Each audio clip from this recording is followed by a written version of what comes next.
and my appreciation for your collective efforts at promoting tourism in India. Now, you're all people of enormous experience in the tourism industry, people with very impressive credentials, and it's hardly necessary for me to dwell on a subject which you know well, other than to underline that the Modi government is deeply committed to the development of tourism in India. Now, like any domain, tourism and hospitality have a wider context, which actually brings them much closer to my line of work. Sometimes, however, we don't always fully visualize the larger relevance of what we are doing to our national or even international objectives. So, what I would like to do today is to share with you some of my thoughts about how your world meets mine and what is the significance of that intersection. Now, you all know that my job is to engage the international community and advance India's interests. I think that is the shortest description I can give you.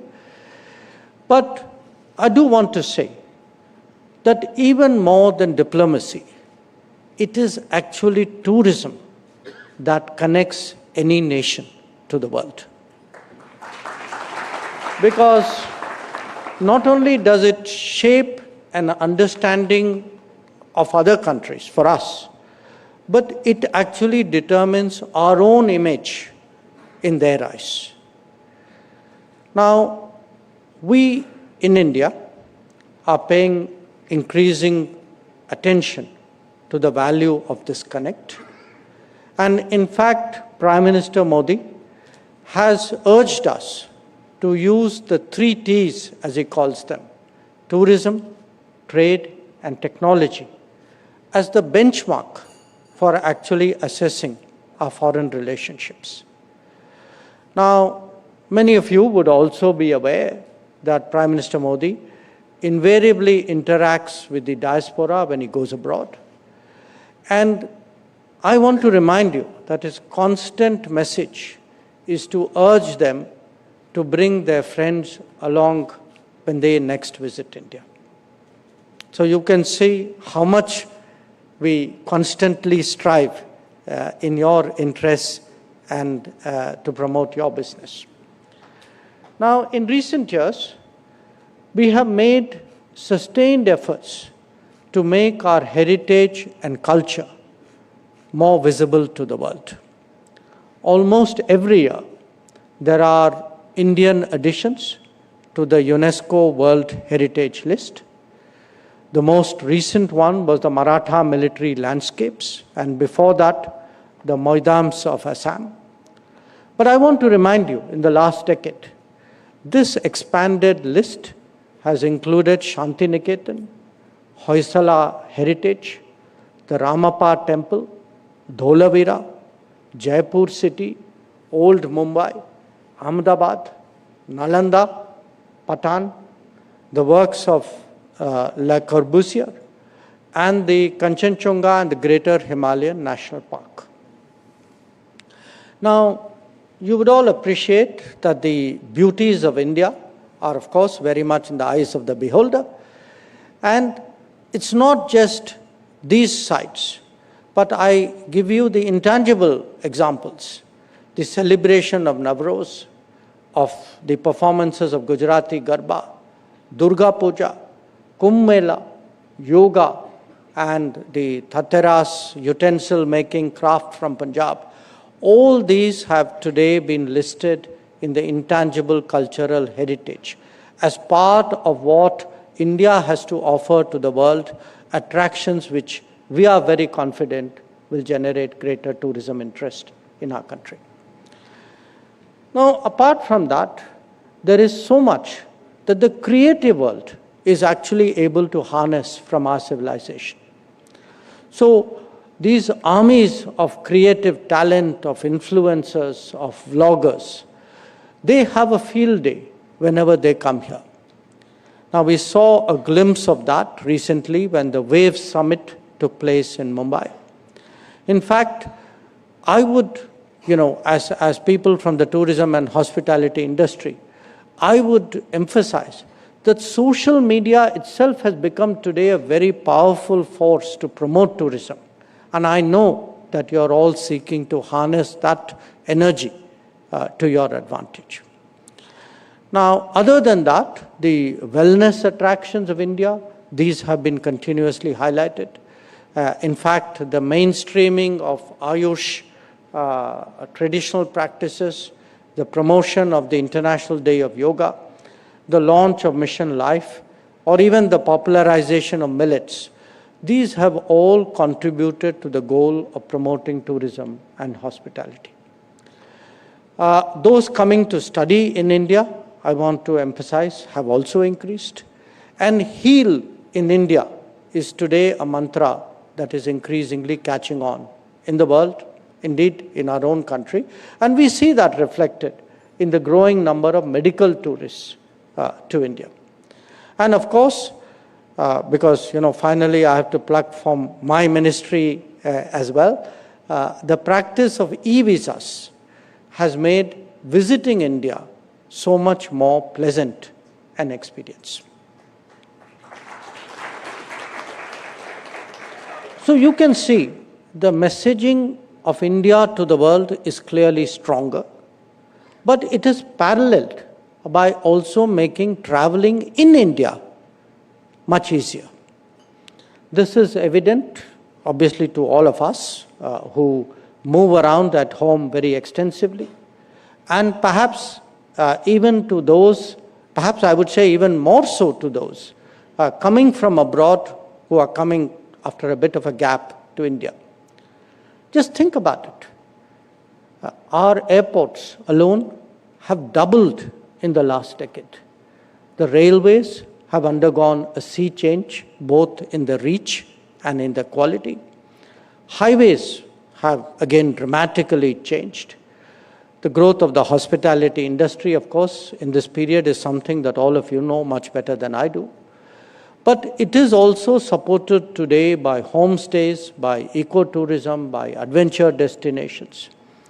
And much of the change underway comes from a government willing to embrace fresh ideas and initiatives.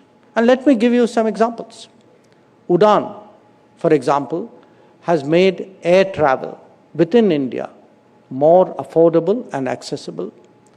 Prasad has certainly rejuvenated pilgrimages and augmented spirituality. Where the MICE industry is concerned, we are now seriously on the world map. One visible trend is the enthusiasm of the younger generation to travel more extensively so that they get to know their country better. And again, as I said, we as a ministry are inculcating the same degree of curiosity in the younger generation of people of Indian origin abroad. Now, when I contemplate my own experiences, my personal experiences over the last few years, some of this change that I put before you, some of that really stands out in my own mind. Some years ago, we did the Prasar Bharati Divas in Indore. This was in 2023. And what was different was actually that holding of that Divas, welcoming so many people to Indore, was actually significantly supported by homestays. The most recent Prasar Bharati Divas that we did was in Bhubaneswar. And it actually allowed me to stay in an ecotourism venue, which is famous for the olive ridley turtles. I had the privilege of taking my fellow G20 ministers to participate in the Ganga Aarti in Kashi. And for that matter, taking the diplomatic corps to the Kaziranga National Park. Let me also share my own pleasant surprise. This was not that long ago. You know, this is the 50th anniversary of the movie Sholay. Okay. So I actually went to the place which was Gabbar Singh's hideout. Okay.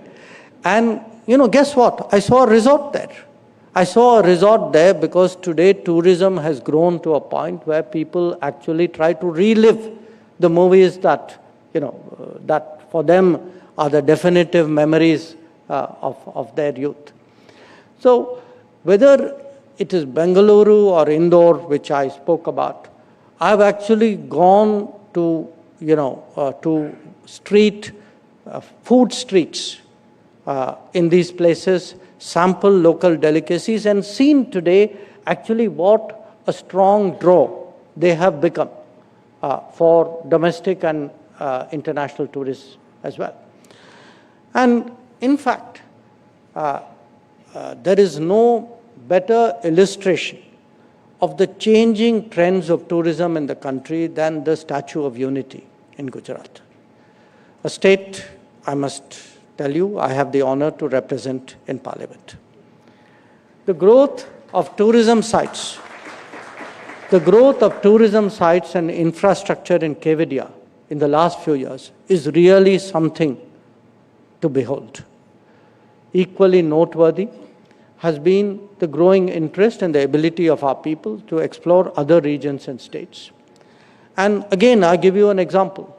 I have twice attended the Kashi Tamil Sangama, and I can testify firsthand today the enthusiasm and bonding that tourism within the country generates.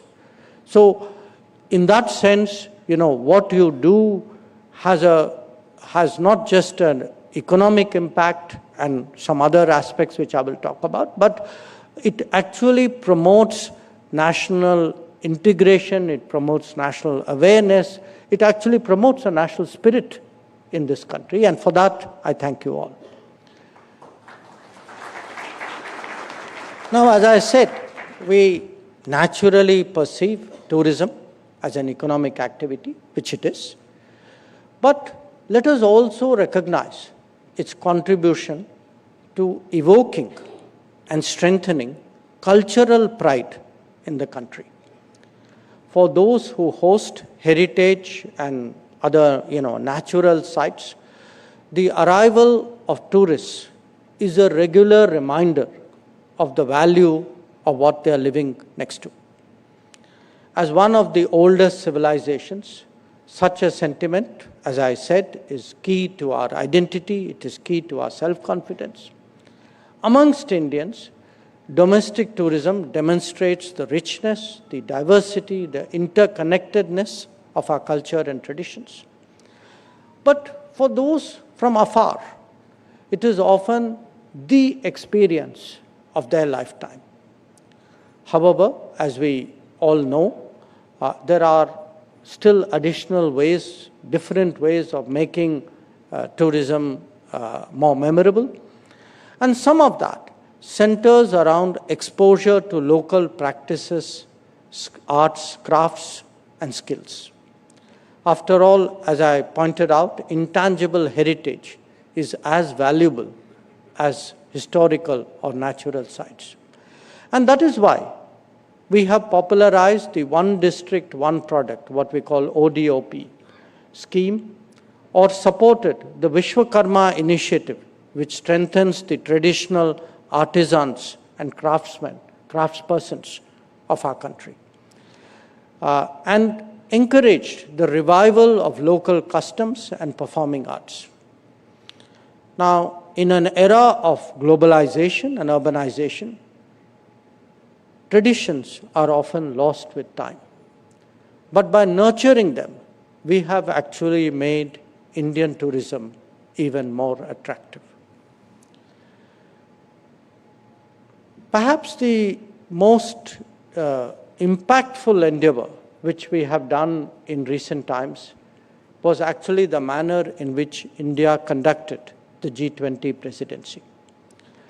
Prime Minister Modi was very determined that every state of India must be given an opportunity to showcase itself before the world. As part of a strategy, conferences, the G20 conferences and events, were therefore held close to heritage sites or, naturally beautiful landscapes, and delegates were afforded opportunity for maximum cultural immersion. Every state, I'm proud to state, every state rose to the occasion. They put their best foot forward. And many delegates from the world who I often meet in conferences, including G20 conferences, they tell me that, they saw places which were completely new to them. Many of them felt that their idea, their exposure to India was dramatically changed during that period. And what I can say, because bear in mind, these G20 delegates, people who came, were probably in a way the most powerful influencers of our times. The impressions that they have, the impressions that they took back from that period in India, I can tell you it will stand us in very good stead.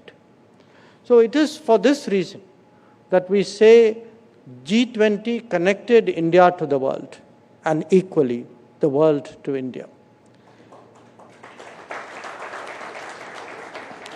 Incidentally, many of you may also note that, we have high-level visits. It's always part of diplomacy.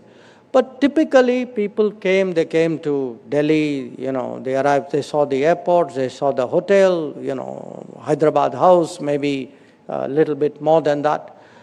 But again, I want to tell you what has changed. Because look now at the number of foreign leaders who go outside Delhi, who are often actually, their meetings with Prime Minister Modi are actually held in a city other than Delhi. So we had recently President Macron, who arrived in Jaipur. We had the President Sanchez of Spain, who was received in Vadodara. Some years ago, Chancellor Merkel was taken to Bengaluru, or Prime Minister Abe, one of his most memorable visits was actually to Kashi.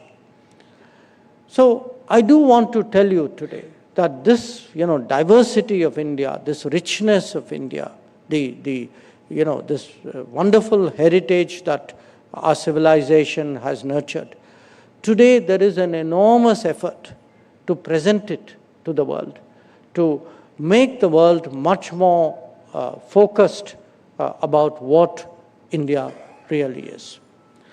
Now, like any other industry, tourism and hospitality obviously cannot be assessed in isolation. I have shared with you some thoughts and some experiences within India. So let me now turn to the world. Where the global picture is concerned, those from the hospitality sector and associated sectors, you know today the current challenges as clearly as we do in the political sector. We are definitely living in a volatile and uncertain era, having experienced the successive impact of the COVID pandemic, of multiple conflicts, many of which are still going on, and of trade upheavals. Those nations with a robust domestic demand have fared better and will obviously continue to do so. And the value of stronger tourism in such a situation is hard to overstate. After all, it has so many dimensions, including infrastructure development, entrepreneurship, creativity, skills enhancement, or job generation. Indeed, there are few activities that do more to energize the economy and multiply employment. I should also add that your industry helps to prepare a global workforce at a time when international mobility is becoming more common. So every experience, every interaction in this sector actually helps to enhance brand India. By doing so, you make a contribution to the promotion of cultural respect, which is so essential in international relations. And the current times, therefore, certainly warrant greater attention to tourism and hospitality, whether it is for economic reasons, for cultural bonds, or for branding. The holding of this gathering sends a very strong message in that regard. So allow me, ladies and gentlemen, to end with a few words on the theme of this conference, which is the invincible spirit of India. We are a civilizational state, a society that has withstood the test of time and nurtured its culture, traditions, and heritage. Our real strengths have been our people and their self-belief.